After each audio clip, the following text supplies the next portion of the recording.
কামালের পরিবার, এ বাহার মিয়ার পরিবার, আব্দুল হাই বাবলু সরার আওয়ামী লীগের যত গুন্ডা ফান্ডা আছে সবাইকে আমি সবাই নেতা কর্মীদেরকে বলে দেবো, যেখানে ভাবেন সেখানে তাদেরকে আইনের হাতে তুলে দেবো। তারা এখন নিষিদ্ধ সংগঠন, তাদের মায়ের দেশ থেকে বানিয়েছে।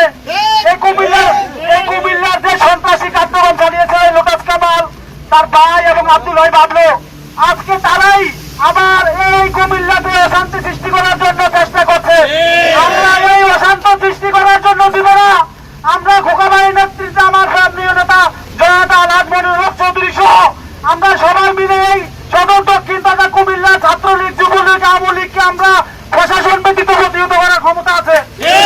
আপনারা সকলে জানেন এই ছাত্রলীগ নিষিদ্ধ সংগঠন কি একটা দেশের মধ্যে রাজনীতি করার অধিকার রাখে? আমি হুঁশিয়ার করে দিতে চাই এবং আমাদের দেশের প্রশাসন, পুলিশ প্রশাসনকে আমি বলতে চাই, আপনারা ভূমিকা নেন।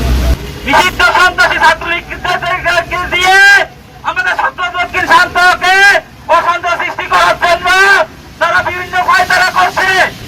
আমরা চাই এই আওয়ামী লীগ সন্ত্রাসী, নিষিদ্ধ সন্ত্রাসী যারা রাস্তাঘাটে না নামতে পারে, আমরা যদি তারা রাস্তাঘাটে নামে আমি আমার ছাত্র দলের পক্ষ থেকে শক্ত হাতে দমন করবো ইনশাআল্লাহ।